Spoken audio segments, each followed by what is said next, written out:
आप अक्सर अपनी अवाम को ये कहते सुना होगा, ये जो करवा रहा है अमेरिका करवा रहा है, ये इसराइल की साजिश है, ये इंडिया। भाई देखें, इसराइल, अमेरिका या इंडिया, यानी कि रॉ, मोसाद या CIA, ये हमें कभी भी आगे नहीं कहते कि अपने घर के बाहर कूड़ा फेंक दो।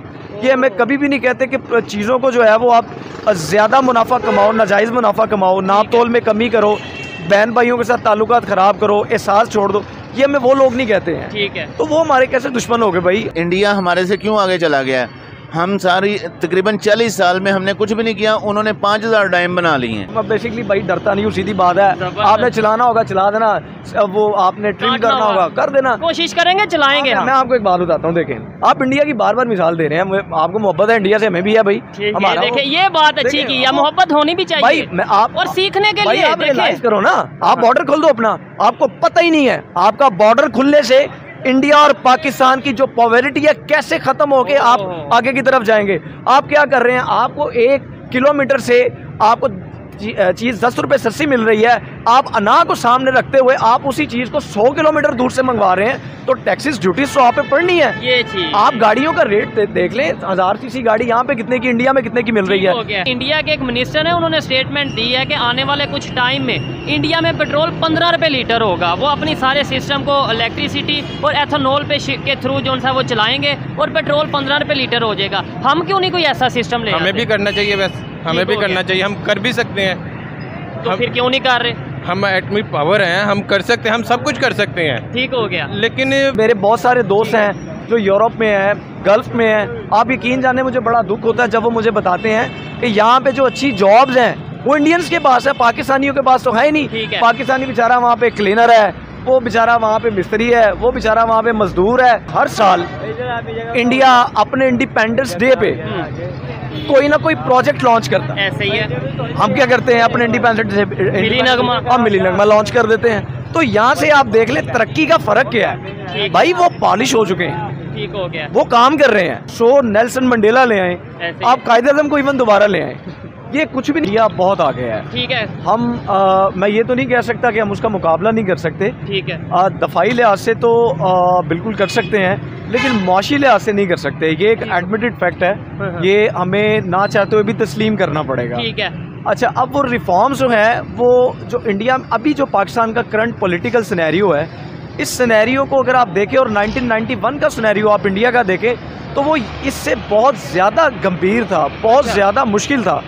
उन लोगों ने बड़ा सा प्रेशर उन्होंने फेस करके ये सारी चीज़ें, इन हालात को सरवाइव करके वो रिफॉर्म्स करने में कामयाब हो गए। सही है। 1991 की अगर बात करें, IMF के साथ भी उनके डील चल रही थी। 93 में उनका वो डील ख़त्म हुई, जो उन्होंने IMF से अपनी जान छुड़वाई 93 में। बिल्कुल ऐसे ही है। अच्छा, वो देखें, जान IMF से छुड़वाना, हालात को काबू करना, ये सारे ना एक विजन के साथ होते हैं। अब विजन जो है वो जब तक हमारे अंदर विजन नहीं आएगा, हम कुछ भी कर लें। आप यहाँ पे नेल्सन मंडेला ले आए, आप कायदे आज़म को इवन दोबारा ले आए, ये कुछ भी नहीं होगा जब तक हम लोग अपना विजन। मैं कभी भी हुकूमत वक़्त को इसका जिम्मेदार डिक्लेयर नहीं करता हूँ, ये मेरा उसूल है। जबरदस्त। मैं क्यों नहीं करता हूँ? क्योंकि ये सारी की सारी तब्दीलियाँ हमसे होनी है, पब्लिक से होनी है। हम देखें, आप अक्सर अपनी अवाम को ये कहते सुना होगा, ये जो करवा रहा है अमेरिका करवा रहा है, ये इसराइल की साजिश है, ये इंडिया। भाई देखें, इसराइल, अमेरिका या इंडिया, यानी कि रॉ, मोसाद या CIA, ये हमें कभी भी आगे नहीं कहते कि अपने घर के बाहर कूड़ा फेंक दो। ये हमें कभी भी नहीं कहते कि चीज़ों को जो है वो आप ज़्यादा मुनाफा कमाओ, नाजायज़ मुनाफा कमाओ, नाप तोल में कमी करो, बहन भाइयों के साथ ताल्लुकात ख़राब करो, एहसास छोड़ दो। ये हमें वो लोग नहीं कहते हैं, ठीक है। तो वो हमारे कैसे दुश्मन हो गए भाई? हम इस लायक ही नहीं है कि वो हमारे साथ दुश्मनी करें। अच्छा, हमें बड़ी बात कर रहे हैं आपके, मतलब अमेरिका या इंडिया हम इस लायक नहीं है कि वो हमारे साथ दुश्मनी करें। आप देखें वो लोग कहाँ पे हैं? ऐसे ही है, एक दुनिया की 5वीं बड़ी इकानमी, एक पहली। मैं एक छोटी सी मिसाल देता हूँ। आपके इलाके में कोई एक बंदा हो जो अरबपति हो, ठीक है, आप मुझे बताएं उसके पास ये टाइम होगा कि वो गली के नुक्कड़ पे बैठ के चाय पिए और सियासत पे बात करें? या फिर वो जो गली में कोई बिल्कुल कमज़ोर सा है कोई इंसान होगा या कोई गरीब होगा, उसके साथ दुश्मनी पाले? सवाल ही नहीं पैदा होता ना। अब इसी तरह ना इंडिया को ज़रूरत है, ना अमेरिका को ज़रूरत है, ना इसराइल को ज़रूरत है। हाँ, वो लोग हमारे दुश्मन हैं, लेकिन वो दुश्मनी किसी और सेंस में है, ठीक है। हम उसका मुकाबला अपने हथियार बना के नहीं कर सकते। हम उसका मुकाबला अपने विजन को स्ट्रॉन्ग करके, एक विजन बना के। भाई इकोनॉमी देखें, आज आप 2023 में जी रहे हैं, इस दौर में आप एटमी जंग तो आप कर ही नहीं सकते हो। ठीक है। आपने अगर किसी मुल्क को तबाह करना है, आप उसकी इकोनॉमी तबाह कर दो। ठीक हो गया। आप सिंपली, हमारी इकोनॉमी तबाह हुई हुई है। ठीक नहीं, अगर हम अपनी पॉजिटिव सोच रखें, लेट्स सपोज आपने ये बात की, अगर किसी मुल्क को, किसी कंट्री को तबाह करना है, उसकी इकानमी को तबाह कर दो। हम अगर ये सोचें कि अगर हमने खुद आगे जाना है तो अपनी इकानमी को बेहतर कर लें, अपनी तबाह हुई हुई इकानमी को बेहतर कर लें, हमने किसी को तबाह क्यों करना है? मैं एक बात कर रहा था कि मैं कभी भी किसी भी पॉलिटिकल पार्टी को इसका जिम्मेदार नहीं ठहराता। ठीक है। मैं एक छोटी सी मिसाल देता हूँ। आप जहाँ पे ये खड़े हैं, ये गुजरांवाला के एक मेन तिजारती मरकज है। बिल्कुल ऐसे ही हब है बिजनेस। मैं चैलेंज करता हूँ, और अभी आपके चैनल की वसातत से भी मैं खुलेआम चैलेंज करता हूँ, यहाँ पे आज सारे ताजर इकट्ठे हो जाए। पाकिस्तान को सबसे ज़्यादा नुकसान ताजर बरादरी ने पहुँचाया, सबसे ज़्यादा बिजनेसमैन। ये लोग टैक्स एवेजन्स करते हैं, ये लोग टैक्स छुपाते हैं, नाजायज़ मुनाफाखोरी करते हैं। वो जो टैक्स छुपाते हैं, ये लोग कंसील करते हैं अपनी इनकम को, वो जिसके एवज उन्हें टैक्स पे करना पड़ता है, वही टैक्स अगर सरकारी खजाने में जाए तो मैं कहता हूँ ये एक छोटी सी मार्केट आप कर लें, ये आपका गुजरांवाला बड़ा डेवलप हो जाए। नहीं, ये तो इस बात से मैं एग्री करता हूँ कि अगर हम टैक्स दें अपना और बेईमानी ना करें, टैक्स चोरी ना करें, तो डेवलपमेंट की तरफ जा सकते हैं। लेकिन गवर्नमेंट ऐसी पॉलिसीज बनाए ना। आपने इंडिया की बात की, 1991 में वहाँ पे रिफॉर्म्स हुए, क्या वहाँ पे ताजरों ने रिफॉर्म लेके आए, वहाँ पे पब्लिक रिफॉर्म लेके, कि गवर्नमेंट ने ऐसी पॉलिसीज बनाई कि लोग उनके साथ जुड़े? सर मैं बताता हूँ, देखें, पॉलिसी तो आपके पास भी है, कानून आपके पास भी है, लेकिन भाई उस पर अमल दरामद कौन करे? हम कानून को मैं एक एडवोकेट हूँ, मुझे मतलब मैं इस प्रोफेशन के साथ लास्ट 9 इयर्स से अटैच हूँ। मैं क्रिमिनल स्पेशलिस्ट हूँ। मैं अपनी प्रैक्टिस में देखता हूँ, जिसकी लाठी है उसकी भैंस है।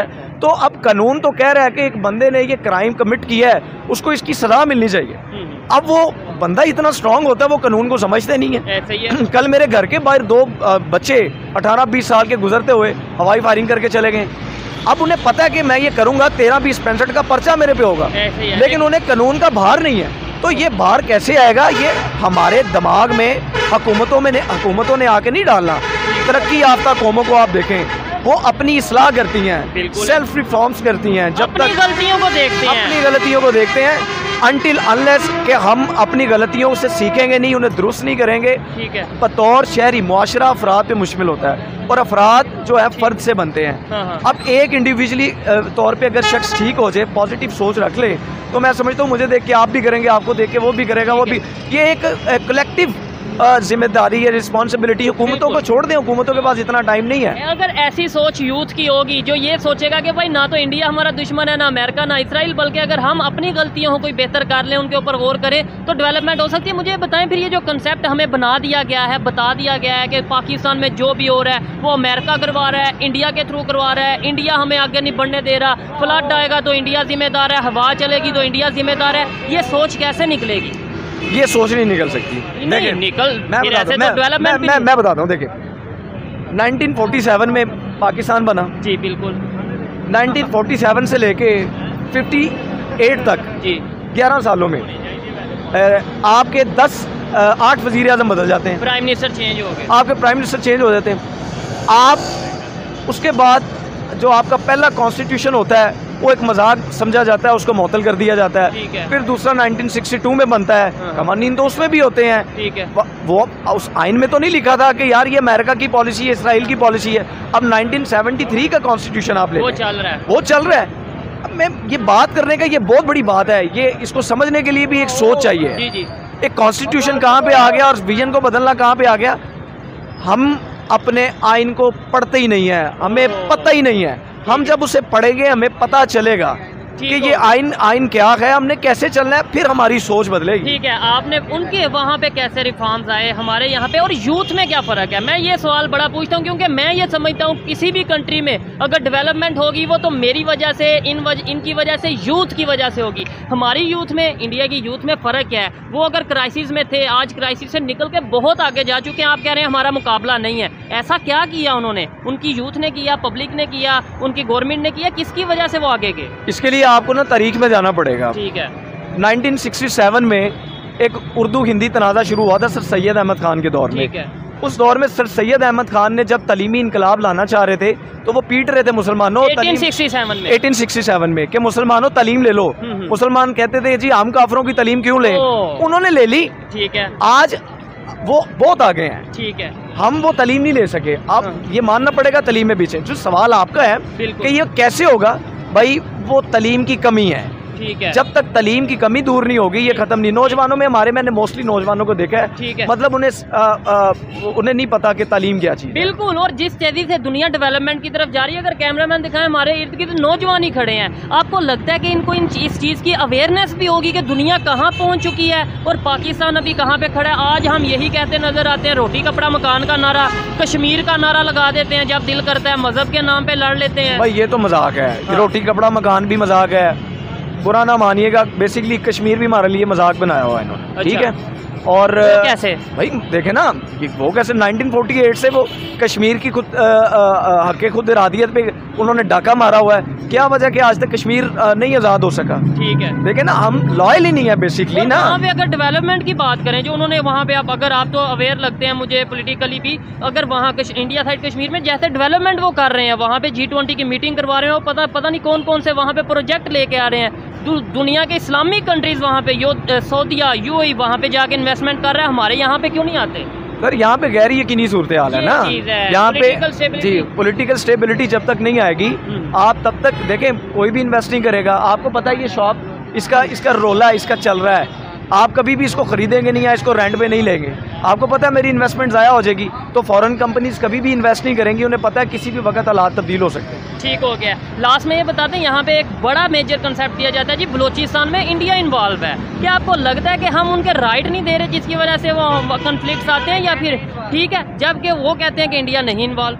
सर बात पता क्या है, ये हकीकत बात है, वो उसकी इन्वॉल्वमेंट है, ये हमें तस्लीम करना पड़ेगा। इन्वॉल्वमेंट मैंने पहले कहा कि दफाई लिहाज से हमारी उसके साथ बिल्कुल लड़ाई है, हमारा झगड़ा है, हमारी दुश्मनी है, लेकिन मुआशी लिहाज से नहीं है। देखें बलूचिस्तान को जो उनका हक जो हम उन्हें नहीं देने की बात कर रहे हैं, वहाँ पे इन्फ्लुएंस है बहुत ज़्यादा है, वो ख़त्म हो सकती है। कैसे ख़त्म नहीं हो सकती? आप एक आज़ाद स्टेट में रह रहे हो, स्टेट में बहुत पावर होती है, स्टेट चाहे तो क्या नहीं हो सकता वहाँ पे ना। उन्हें राइट्स दें उनके भाई सॉरी टू इंटरप्ट यू, एक जमात पे हम उसके एक बंदे का नाम लेने तक पे पाबंदी लगा सकते हैं अगर एक बहुत बड़ी पॉलिटिकल पार्टी पे, तो यार बलूचिस्तान हम वो चंद एक लोगों को कंट्रोल क्यों नहीं कर सकते? ठीक हो गया। हम उनकी इन्फ्लुएंस क्या, हमारी एजेंसी सोई हुई उन्हें सब पता है, वो काम कर भी रही हैं, ये नहीं कि वो काम नहीं कर रही, ठीक है। लेकिन इसके लिए गवर्नमेंट की सपोर्ट बड़ी ज़रूरी है और गवर्नमेंट के साथ साथ पब्लिक की सपोर्ट बड़ी ज़रूरी है। वहाँ पे जो सबसे मेजर फैक्टर है ना, वहाँ की आवाम में तालीम की कमी है, ठीक है। एक हक छीना जाता है, अभी जिम्मेदार तो पाकिस्तान की गवर्नमेंट हुई ना अगर बलूचिस्तान में तालीम की कमी है तो। सर देखें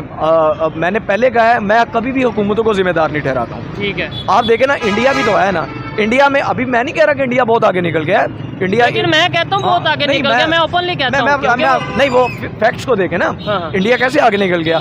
इंडिया आज भी इंडिया के अंदर सबसे ज़्यादा रेप के केसेस रिकॉर्ड होते हैं। अच्छा। आज भी इंडिया में सबसे ज्यादा जो है वो गुर्बत पाई जाती है। नहीं, गुर्बत के हवाले से तो मैं क्लियर कर दूं, अभी IMF की रिपोर्ट आई है, उन्होंने ये बोला है, अगर उन्होंने ये स्टेटमेंट दी है कि भाई अगर एक्सट्रीम लेवल पॉवर्टी की बात करें, इंडिया में 0.1% ऑलमोस्ट रह चुकी है, यानी बहुत कम, खत्म हो चुकी है। ये बड़ी मजे की बात है। हाँ। ये दौर वो नहीं रहा कि हम रिपोर्ट्स पे जिए, रिपोर्ट्स पे जिंदगी। मैं आपको कई रिपोर्ट्स ऐसी गिनवा दूंगा जिसमें ये कहा जाता है जी पाकिस्तान में ये हो गया, पाकिस्तान, लेकिन वो बिल्कुल ही उसके मुनाफी होती है। ये रिपोर्ट्स मैटर नहीं करती, ग्राउंड रियलिटी मैटर करती है। आप देखें सबसे ज़्यादा रेप केसेस रिपोर्ट हो रहे हैं, पॉवर्टी इंडिया में इस वक्त कॉन्टिनेंट, सब कॉन्टिनेंट में सबसे ज़्यादा है, सबसे ज़्यादा स्लम्स इंडिया में इस वक्त, ठीक है। सरप्राइज, सबसे ज़्यादा स्लम्स इस वक्त इंडिया के अंदर। अभी आपको बताऊं, उनकी गवर्नमेंट 80 करोड़ लोगों को, 80 करोड़, हमारी टोटल आबादी 24-25 करोड़ है, उनकी गवर्नमेंट 80 करोड़ लोगों को फ्री राशन दे रही है। हम कैसे कह सकते हैं कि वहाँ पे गुर्बत ज़्यादा है? मतलब जो फैक्ट है उसके ऊपर तो बात सर देखें, उनकी ना इकोनॉमी हमसे बड़ी है, ठीक है, मैं इस चीज़ को एक्सेप्ट करता हूँ। वो कैसे बड़ी है, हम तकरीबन we are near to 25 crore, ऐसे ही है, और वो दे आर नियर टू 1 अरब and 50 crore, almost near to देखिए आबादी। और जो उसका रकबा है वो भी, हम तो 7,96,096 मुरब्बा किलोमीटर पे बैठे हुए हैं, हमसे ये नहीं संभाला जा रहा, वो तो रकबे भी बहुत ज़्यादा। तो वहाँ की जो प्रोडक्शन है वो भी हमसे ज़्यादा है, उनकी एक्सपोर्ट्स ज़्यादा है, हमारी एक्सपोर्ट्स कम है, इंपोर्ट ज़्यादा है। तो हमारी इकोनॉमी कैसे, उनके पास नो डाउट कि वो निज़ाम चला रहे हैं, लेकिन वो याद रखिएगा आज भी हाथी के दांत खाने के और हैं, दिखाने के और हैं। आप इदारों की रिपोर्ट्स पे ना जाएं, आप वहाँ की ग्राउंड रियलिटी देखें, ठीक हो गया। आप पढ़ें, आप इंडियन ऑथर्स को पढ़ें, आप इंडियन तजिया नगारों को कोई सुनें। ऐसा एक ऑथर बताएं जिसको जाके हम स्टडी कर सकते हैं, जो आपके ख्याल में फैक्ट बेस बात करेगा।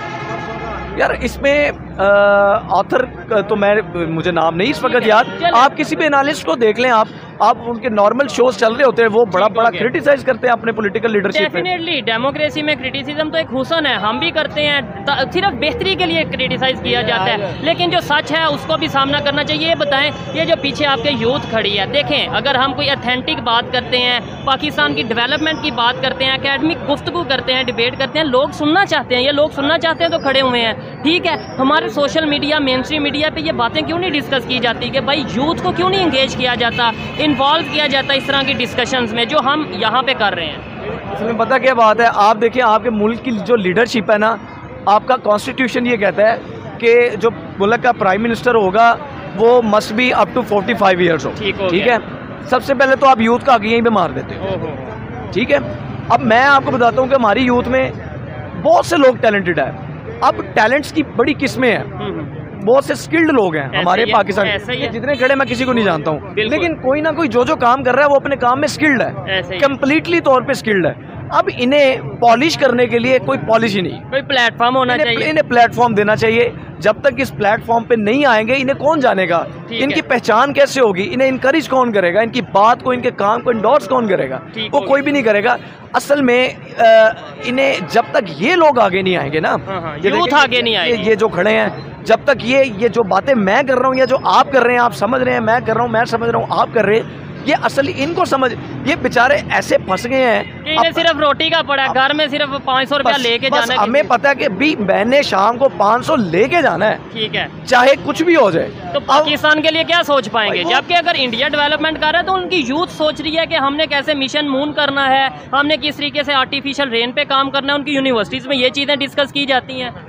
मैं वो बात बड़ी दूर चली जाएगी, एक बात में मैं बेसिकली भाई डरता नहीं हूँ, सीधी बात है, आपने चलाना होगा चला देना, वो आपने ट्रिम करना होगा कर देना, कोशिश करेंगे चलाएंगे। मैं आपको एक बात बताता हूँ, देखें आप इंडिया की बार बार मिसाल दे रहे हैं, आपको मोहब्बत है इंडिया से, हमें भी है भाई, हमारा देखें ये बात अच्छी की है, मोहब्बत होनी भी चाहिए भाई, मैं आप और सीखने के लिए आप रियलाइज करो ना, आप बॉर्डर खोल दो अपना, आपको पता ही नहीं है आपका बॉर्डर खुलने से इंडिया और पाकिस्तान की जो पॉवर्टी है कैसे खत्म होके आप आगे की तरफ जाएंगे। आप क्या कर रहे हैं, आपको 1 किलोमीटर से आपको चीज़ 10 रुपये सस्ती मिल रही है, आप अना को सामने रखते हुए आप उसी चीज़ को 100 किलोमीटर दूर से मंगवा रहे हैं, तो टैक्सेस ड्यूटीज तो आप पे पड़नी है। ये चीज आप गाड़ियों का रेट देख लें, 1000 सीसी गाड़ी यहाँ पे कितने की, इंडिया में कितने की मिल रही है, कार मैन्युफैक्चरिंग प्लांट्स वहाँ पे काम कर रहे हैं, जहाँ आप ऑर्डर खोल दें। मैं कहता हूँ ये बाइक की अगर बात करें, ये बाइक यहाँ पे कितने रुपए की है, ऑलमोस्ट कितने की है? ये इस वक्त मेरा ख्याल है 1 लाख 1.25 लाख की होगी, 1.25 लाख की। ये बाइक पहले नंबर पे तो इंडिया में वैसे ही बंद हो चुकी हैं, और अगर यहाँ वहाँ पे 1.25 लाख की बाइक हो तो मैं समझता हूँ 250 सीसी 225 सीसी की वहाँ पे बाइक मिलती है।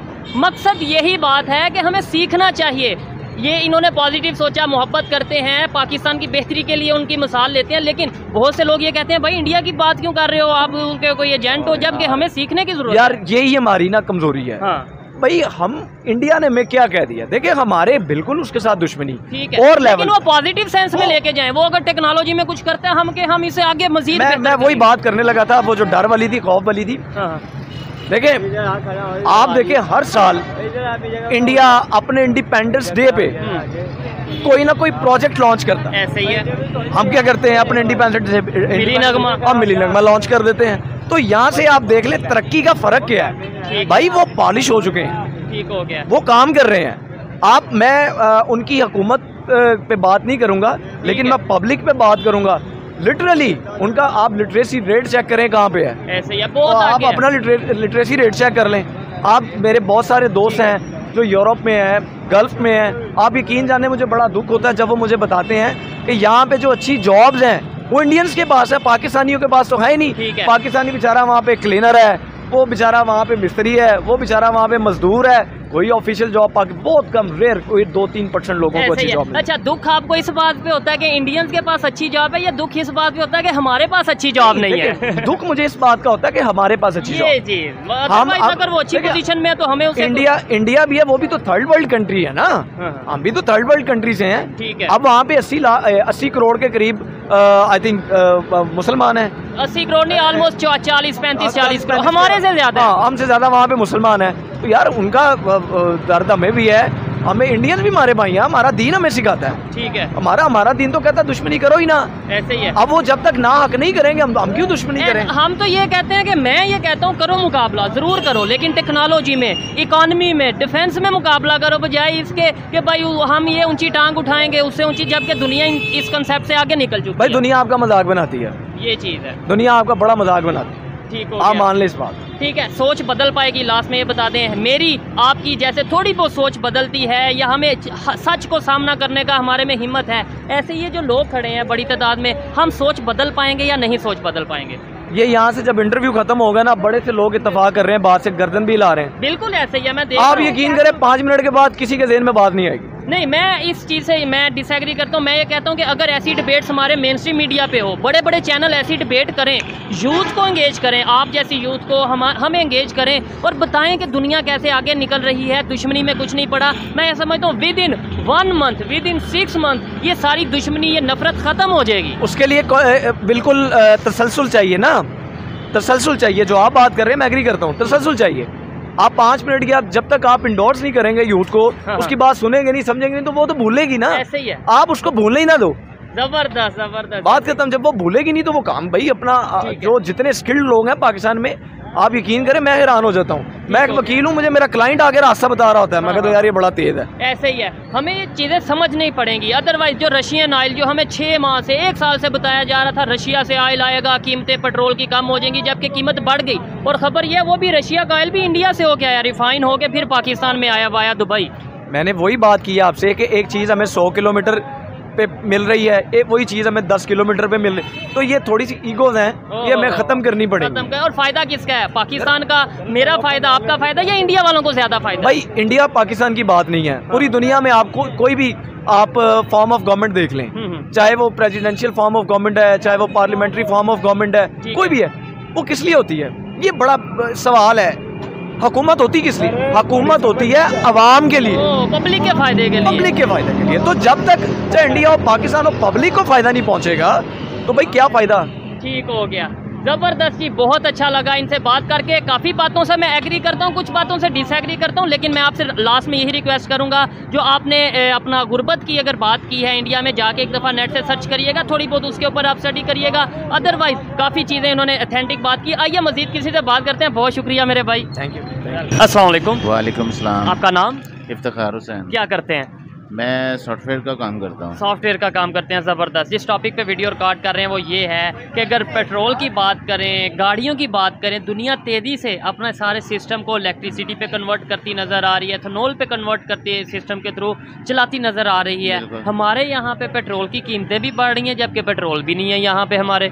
असल में हमारा जो सबसे बड़ा अलमी है ना, वो ये है कि हमारे हुक्मरान जो है ना, अब देखें इन्होंने वहाँ पे रूस से कांटेक्ट किया, वहाँ पे उनसे जो सारा सिस्टम किया पेट्रोल लाने के लिए, मगर बात तो वो है ना कि हमें पेट्रोल तो फिर भी उस कीमत पे मिल ही नहीं रहा। उस कीमत पे नहीं, उल्टा महंगा हो गया। उल्टा महंगा हो गया। अभी अगर वो तीसरा शिप आएगा तो मेरा ख्याल है कि फिर जो है पेट्रोल है वो मज़ीद और आगे चला जाएगा। पहले वो आया था तो डीजल अब महंगा हो गया है 8 रुपये। असल में हमारे यहाँ पे जो तरीक़ाकार है ना गवर्नमेंट का, वो वाला है ही नहीं है कि हम किसी तरह आवाम को रिलीफ दे सकें। ठीक हो गया। अच्छा, हमने आज मतलब इस हफ्ते, इस महीने में रशिया से डील की, ऑयल आया। इंडिया तब से ऑयल ले रहा है जब से उन पे सैंक्शंस रशिया पे लगी है, तब से ऑयल ले रहा है, और बहुत ज़्यादा डिस्काउंट रेट पे ले रहा है। मज़े की बात यह है कि उनकी और हमारी इकॉनमी में बहुत सारा फ़र्क आ चुका है। ठीक है, मैं ये कह रहा हूँ वो डिस्काउंट पे ले रहा है, लेकिन फिर भी आज उनके मिनिस्टर ने बात की है, जो कि हाईवे के मिनिस्टर हैं, उन्होंने ये स्टेटमेंट दी है कि हम आने वाले टाइम में अपना ये पेट्रोल के ऊपर जो सा हमारा दारोमदार है, इसे ख़त्म करके हम एथेनॉल और जो सा वो इलेक्ट्रिसिटी की तरफ जा रहे हैं। वो असल में वो कंट्रीज़ हैं और वो कौमें हैं, और वहाँ पे गवर्नमेंट्स हैं, वो लोग अपने मुल्क को आगे लेके जाते हैं। हम लोग बजाय आगे जाने के हम दिन ब दिन जो है ना पीछे आते जा रहे हैं। अभी आप देखेंगे वहाँ पे इतनी बड़ी बड़ी कंपनी हैं वहाँ पे आ गई हैं, वहाँ पे इंडस्ट्रीज़ में अपना इसके अपना मोटर्स के वाले से बहुत सारी कंपनियां, आईफोन की कंपनीज आ गई हैं वहाँ पे। उन्होंने स्टेटमेंट दिया है कि अगर हमको, उन्होंने एक पॉलिसी बताई है, अगर उस पॉलिसी पे अमल करता है इंडिया तो आने वाले टाइम में वहाँ पेट्रोल 15 रुपए लीटर होगा। ये वैसे तो हैरत वाली बात है, लेकिन आप क्या समझते हैं स्टेटमेंट? देखें, वो लोग अपने मुल्क के बारे में सोचते हैं, अपने मुल्क को तरक्की करने के लिए सोचते हैं। हम लोग तो यहाँ पे हमें तो किसी चीज़ का वो है ही नहीं है। ठीक है, हम लोग नहीं, मैं पाकिस्तान के लिए या आप पाकिस्तान के लिए नहीं सोचते। देखें, हम जितना मर्जी सोच लें, हमारे ऊपर जितने हुक्मरान बैठे हैं, सोचना तो उनको चाहिए। तो हुक्मरान तो वहाँ पे भी है। कौन सा दुनिया का कंट्री है जहाँ हुक्मरान नहीं है, जहाँ गवर्नमेंट नहीं है? देखें, वो जो हुक्मरान बैठे हैं वो कम से कम अपने मुल्क के बारे में सोचते हैं। यहाँ पे हमारे जो मुल्क के हुक्मरान हैं उनको अपने मुल्क से कोई गर्ज नहीं है। उनको सिर्फ गर्ज है कि उन्होंने इक़्तिदार में आना है, 5 साल उन्होंने लूटना है, अच्छा खासा ठीक ठाक लूटना है, हम लोगों को फिर मकरूज़ करके